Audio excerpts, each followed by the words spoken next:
I never planned on revenge. Honestly, I'm not the type to hold grudges and plot for years.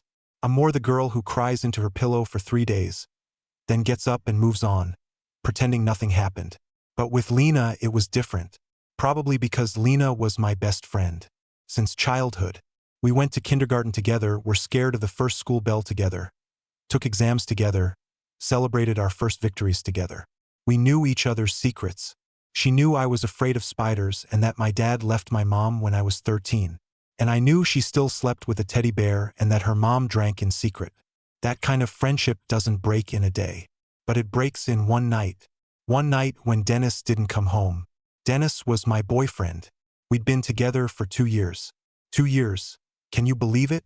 He knew where my mole was, what music I played when I was sad, and that I hated getting a good night text without an emoji. And he knew Lena, because I introduced them. I said, Dennis, this is my best friend.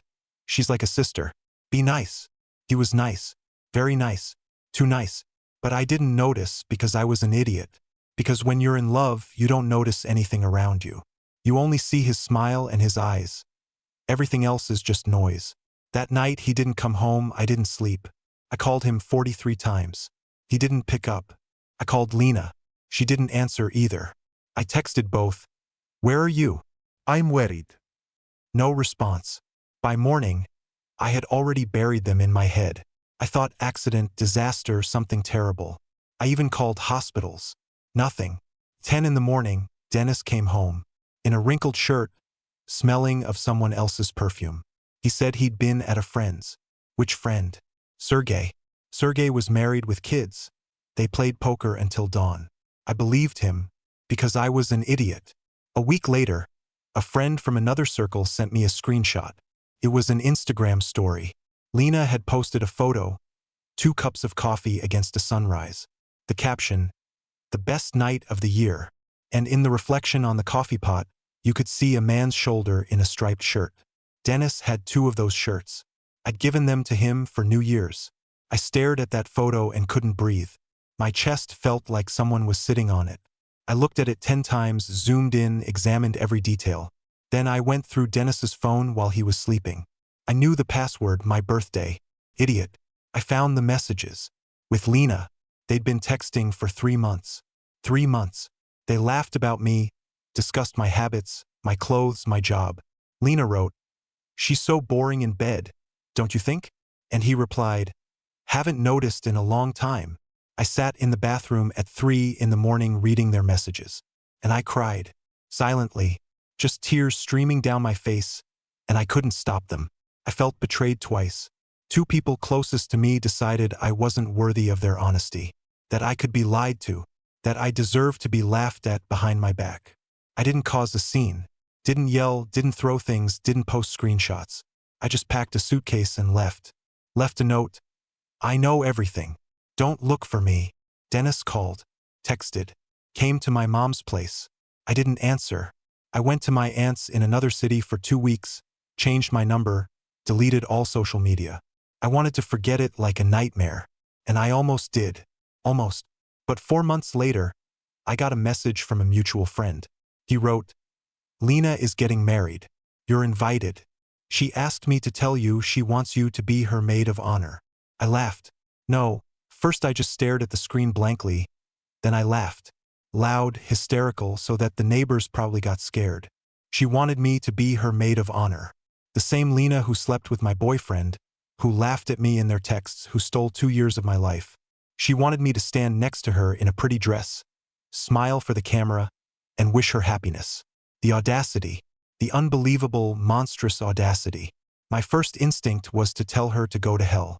To write everything I thought about her, attach the screenshots, and wish her the same happy married life. But then I thought, why not? Why not go? Why not smile? Why not play the role of the best friend she still saw in me? And at the perfect moment, do what she deserved. I didn't know exactly what. I wasn't planning to spill wine on her dress or yell bitter into the microphone at the worst time. No, that's too petty. Too childish. I wanted something more elegant. Something she'd remember for the rest of her life. Something that couldn't be undone or replayed. I accepted the invitation. I wrote, of course I'll come, Lena. Who else is there for each other? She replied with emojis and hearts. Wow, right? Such friendship. I didn't know who the groom was. She hadn't shown any photos. Said she wanted to keep it a surprise until the wedding. I figured it was some rich guy she charmed. Lena knew how to charm. I knew that better than anyone. In the month before the wedding, I prepared. I bought a dress, modest, gray, to not draw attention. I didn't want to be prettier than the bride. I wanted to be invisible. A shadow. Who at the right moment would say the right words. I rehearsed. Seriously, I stood in front of the mirror and said the same phrase in different voices with different intonations. I tried whispering, tried full voice, tried smiling, tried sounding sad. I wanted it to sound not like a threat, but like concern. Like a warning from a best friend. Even now, remembering it, I'm a little ashamed. Because a healthy person doesn't rehearse revenge. A healthy person goes to a therapist, cries it out, and lets go. But I wasn't healthy. I was broken. And that wedding was my chance to feel alive again. I wanted to look into Lena's eyes at the moment her world started to fall apart. I wanted to see her fear. That sounds cruel, doesn't it? But after what she did, I had a right to cruelty. I had a right to one small sentence that would give her back some of the pain she'd given me. The wedding day, I woke up at 6 in the morning.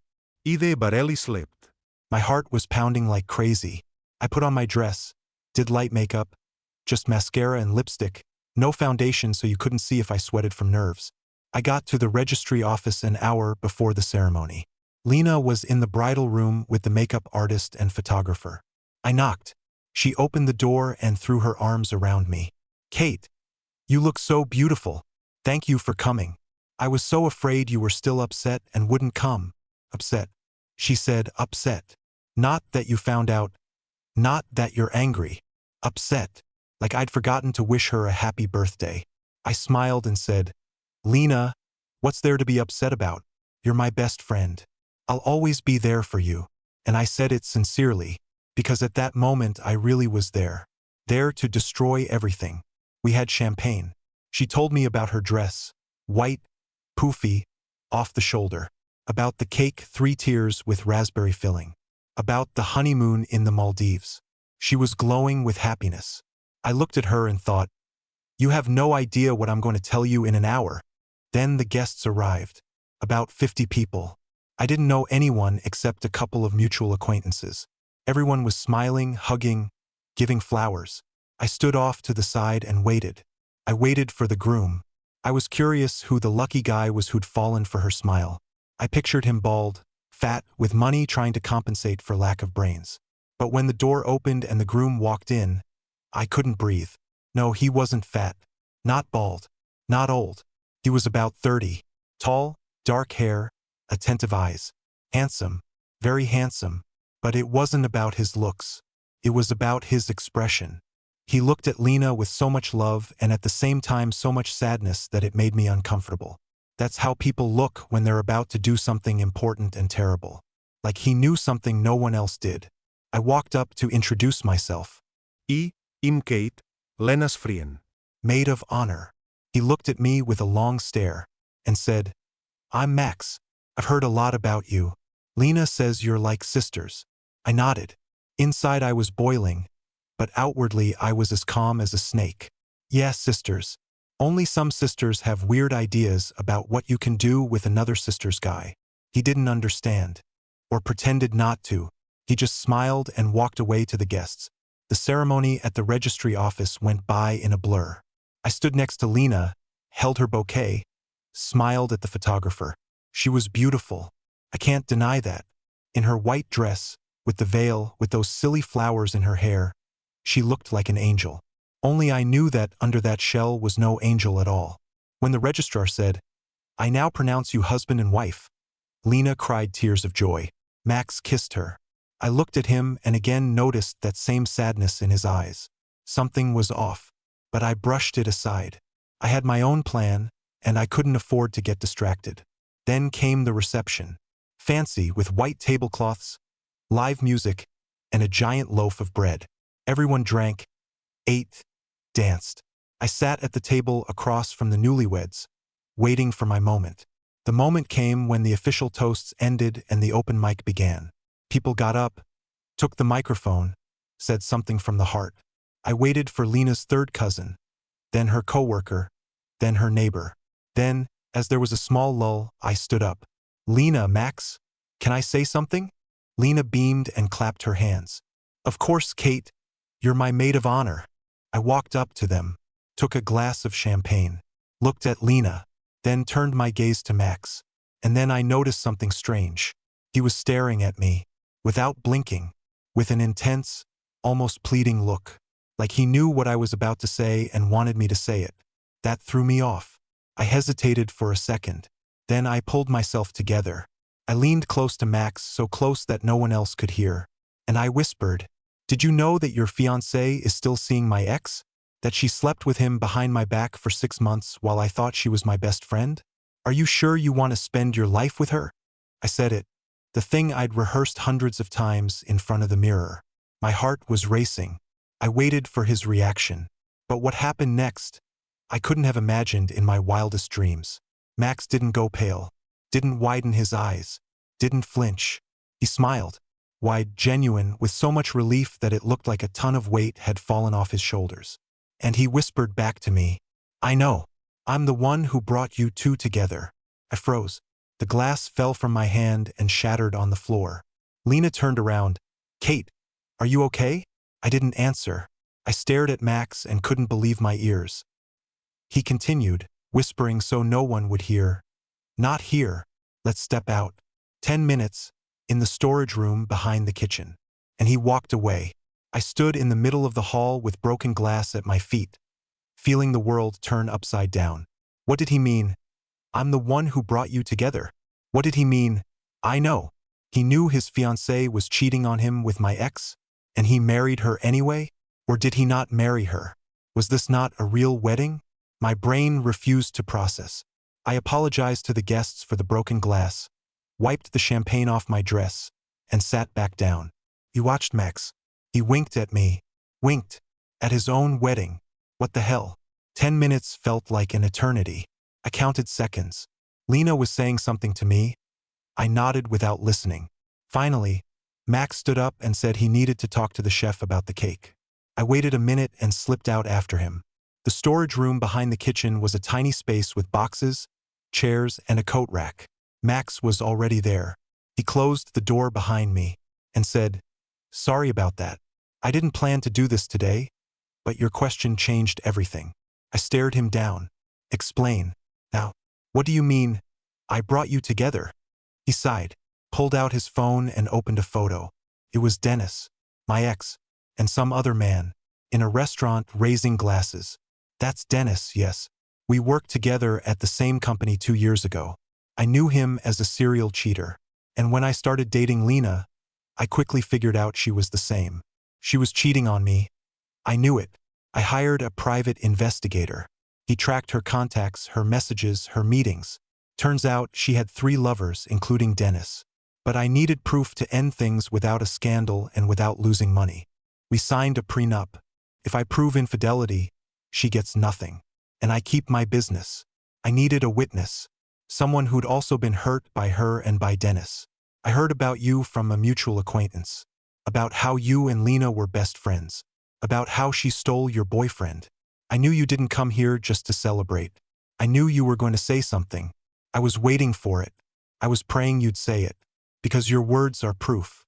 And now I have everything I need to annul this marriage tomorrow morning." I listened and couldn't believe it. We'd been playing the same game, but neither of us knew it. He wanted to use me as a witness. I wanted to use him as a weapon. But in the end, we were both pawns in someone else's game. Or were we? I asked. "Is that why you looked so sad today? Because you knew the wedding was a sham?" He shook his head. "No.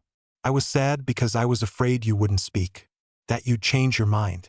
That I'd be trapped in this marriage forever. And when you whispered in my ear, I almost shouted with joy. Thank you, Kate. You saved my life." I leaned against the wall. My head was spinning. A chef walked in, but Max sent him out, saying it was a private conversation. I asked, "What happens now?" He smiled. "I'll go back to the guests, say I'm not feeling well, and go to the hospital. You act like nothing happened. Tomorrow, my lawyers will serve her the papers. She won't get a cent. And you can sue her for emotional damages if you want. I have proof of her affair with your ex. I shook my head. I don't want that. I just want to forget. He nodded, then opened the door. We walked out. In the hall, the music was still playing. Lena was dancing with some guy. I looked at her, and for the first time in months, I felt neither anger nor pain, just emptiness. Max walked up to her, whispered something in her ear, and her face went blank. He said he felt sick, clutched his chest, and his assistant let him out. Lena was left alone. Confused, with a fake smile she tried to keep up for the guests. I looked at her and thought, you have no idea what's coming tomorrow. I didn't stay till the end. I caught a taxi and left. In the car, I finally exhaled and laughed, nervously on the edge of hysterics. The driver glanced at me in the mirror. I said, it's fine. I just saved someone's life today without even knowing it. He didn't understand, but I didn't care. The next day, Max sent me a photo. It was a document, a petition for annulment due to infidelity. Below it, a message, thank you again. Your words were the deciding factor. I have a recording from the security camera in the hall. You clearly whisper, she's still seeing my ex, that's enough. I replied, congratulations. You're free. He wrote, you too. Let's grab coffee sometime? No lies, no games. Just two people who were betrayed. I thought about it and agreed. Not because I was looking for a new relationship, but because sometimes the strongest alliances are born from a common enemy. Max and I shared the same pain, just from different sides. And in that pain, we found each other. Not as a man and a woman, as soldiers who survived the same war. What happened to Lena? She lost everything. Max sued her for the wedding costs, the gifts, even the dress. The prenup was ironclad. She was left with debts and a reputation that spread through all our mutual acquaintances. I didn't post anything. I didn't need to finish her off. Karma and her own greed did that. Dennis, by the way, found out she was trying to seduce Max for his money, and he dumped her. I heard he's now dating one of her friends. But I don't care, at all, because I finally understood one simple thing. Revenge doesn't make you happy. It only sets you free when you stop needing it. I went to that wedding to destroy someone else's happiness. Instead, I helped build a new one, for someone who deserved it. Maybe next time I'll just go to a therapist. But honestly, this way turned out to be much more effective. Sometimes life throws you scripts that no playwright could invent. I don't know what will happen with Max. We had coffee, then another coffee, then another. We talked about books, movies, work. We didn't mention Lena. I could tell he was a good person, just confused and too trusting. Like me. Maybe one day it'll become something more. Maybe not. But at least I stopped being afraid of people. Because I realized, even in the most cynical plan, there can be room for sincerity. Even at the bottom of betrayal, you can find treasure. And Lena now lives with her mom. I saw her at the supermarket. She looked tired, no makeup, in an old bathrobe. She didn't recognize me, or pretended not to. I walked past and didn't look back. Because some chapters need to be closed for good, even if they don't end the way you planned. The day after the wedding, I woke up with a clear feeling that my life had split into before and after. Not because of Lena, not because of Max, because of me. For the first time in a long time, I felt neither anger nor resentment.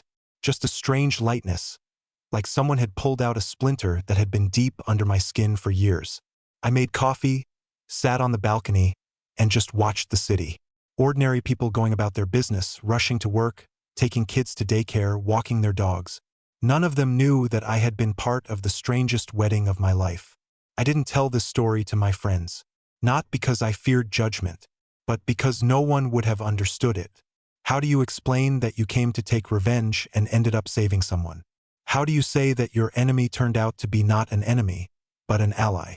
Sounds like a cheap TV show. But life, as we know, loves cheap TV shows. At 2 in the afternoon, I got a message from Max. A photo, the same one, the annulment papers, and the text. She was served this morning at 11. She didn't cry. She screamed, so loud they had to call security. Can you believe it? She demanded I pay her for emotional damages, for ruining her perfect wedding, her own wedding. Some people just can't take responsibility for their actions. I replied, now you're free. What will you do? He wrote, sleep for the first time in 6 months. And then coffee. Remember I suggested it? Tomorrow at 3. The coffee shop on Lenina Street. The one that makes latte with salted caramel. Do you like salted caramel? I smiled. How do you know? I did some research. Don't be offended. I needed to make sure you weren't like her. I wasn't offended. After all, I'd done my own research on him before the wedding. You need to know your enemy's face. We're friends. I hadn't decided what he was to me yet. The next day, I got to the coffee shop 5 minutes early. Max was already sitting by the window with 2 cups. I sat across from him. He said, you came. I was afraid you'd change your mind. I replied, I'm not the type to be afraid of having coffee with my ex-best friend's ex-fiancé. That's too complicated a thing to be afraid of. He laughed, and in that moment, I heard his real laugh for the first time, loud, rolling, almost childlike. Nothing like the tense man in a tuxedo who'd stood in the registry office staring at his bride with sadness. We talked for 3 hours. About books, travel, work, about how we ended up in this stupid situation. He told me he met Lena at a business conference. She worked for an event agency that was organizing it. He was a sponsor. She approached him first, smiled, offered wine, said he was such an intelligent man, so rare. He fell for it, because he was lonely and tired of his career. He wanted a family, kids, a house with a garden and a dog. And Lena knew how to create the illusion of comfort. She cooked, cleaned, smiled at his business partners. But within a month, he noticed she was looking at her phone too much, staying late at work too often, meeting with girlfriends too frequently. He hired a detective. The detective tracked 3 parallel affairs. One of them with Dennis, my ex. When Max saw Dennis's photo, he wanted to call everything off. But his lawyer advised him to document the infidelity. The prenup was signed a month before the wedding. Lena was sure it was just a formality to protect his business. She didn't even read the fine print where it mentioned infidelity and total loss of compensation. Greed and arrogance played a nasty trick on her. I told my story, how Lena and I had been friends for 20 years, how I trusted her with everything, how she betrayed me with Dennis, how I read their texts in the bathroom at 3 in the morning. Max listened without interrupting. Then he said, you know what the worst part is? She never loved any of us. Not you, not Dennis, not me. She only loved the chance to get something. From you, attention. From Dennis, excitement. From me, money. We were just functions in her life. I nodded. You're right. And that's the most painful part. When you realize that someone you thought was close to you never valued you. You were just a tool to them. We fell silent. Then Max said, maybe we should see each other sometimes. Not as a couple. As people who understand each other without words. Another coffee? I agreed. That was 3 months ago. Max and I became friends. Real friends. The kind who can call at 2 in the morning and say, I feel terrible. Come over. He helped me find a new job. His business partner was looking for an analyst. I helped him mend things with his mom, who was against the divorce. On weekends, we walked in the park, went to the movies, sometimes just sat at my place watching dumb comedies. No hint of romance. No accidental touches or awkward moments. We were both too traumatized to jump into anything new. We were just there for each other. And that was worth more than any kisses. Sometimes I think, what if I hadn't gone to that wedding? What if I hadn't whispered that sentence? What if Max hadn't answered? We'd still be living parallel lives, not knowing there was someone who understood our pain. Lena, without meaning to, gave me a friend. Thank you for that. Though, of course, I'd have preferred she just not sleep with my boyfriend. And Dennis? He actually texted me later, a month after the wedding. A long message, 5 screens long, about how he'd realized everything, how he'd made a mistake, how Lena seduced him, how he only loves me. I read the first sentence, smirked, and deleted the chat. Blocked his number. Some things you can't forgive. Not because you're vindictive, but because if you forgive once, he'll think he can do it forever. Dennis was weak. He didn't deserve a second chance. And honestly, he didn't deserve the first, but I found that out too late. Now I know. And now I'll never let a man or a friend treat me like furniture. I often think about that storage room behind the kitchen. Small, stuffy, with boxes of dishes and a coat rack for staff uniforms. That's where my fate was decided. Not when I whispered into Max's ear, but when he said, "I know. I'm the one who brought you together." It was like a lightning strike. Bright, blinding, cleansing. In an instant, everything fell into place. The anger disappeared. The resentment disappeared. Only curiosity remained. What now? And when I walked out of that storage room, I was already a different person. Not a victim. Not an avenger. Just someone who happened to be in the right place at the right time. Here's what I learned from this story. Revenge doesn't work. At least the kind you plan in advance. It either backfires or hits the wrong people. True revenge is when you just live your life without looking back at those who wronged you. When you become happier without them. When you find new friends, new love, a new job. And one day, when you run into your enemy on the street, you look at them with mild sadness and realize you don't care anymore. That's the best revenge. But I'll be honest, that little sentence at the wedding felt really good. Let's not lie. Sometimes you can allow yourself a small pleasure, especially if it saves someone else's life. I don't know if anything more than friendship will happen with Max. Maybe yes, maybe no. We're both in no hurry. The wounds are too fresh. Too much distrust remains after Lena. But I like the way he looks at me when he thinks I don't see. I like the way he fixes my scarf when it's windy, and how he brings me coffee without sugar even though I never told him I don't take sugar. He just remembered, because he's attentive. Unlike Dennis, who forgot my birthday 2 months after we started dating. Max is a different level. The level of adults who know how to appreciate. Maybe that's what I'd been missing my whole life. And Lena, I almost never think about her. Sometimes when I pass her building or see her mom at the store, she still lives with her parents. Lost her job, her reputation in the event industry was destroyed after the Max thing. She has no money, no career, no friends. Those best friends from her Instagram disappeared as soon as she stopped paying for dinners at expensive restaurants. She's alone. And that's probably the worst punishment. Being alone when you're used to being the center of attention. I didn't wish it on her. But I don't feel sorry for her either. Everyone gets what they deserve. Karma isn't magic. It's just the sum of your actions, which one day comes back like a boomerang. Lena threw too many boomerangs. I often get messages from followers. Girls write, "Kate, how did you not lose it? How did you not cause a scene? How did you not post the screenshots? I would have blown everything up." And I answer, because scenes make you just as dirty as your offender. If you stoop to their level, you lose. The winner is the one who keeps their composure even when everything inside is boiling. Who smiles when they want to cry. Who leaves gracefully instead of running away screaming. That doesn't make you weak. It means you're stronger than your anger. Stronger than your pain. Stronger than the person who betrayed you. And that's the hardest part, being strong when you want to be weak.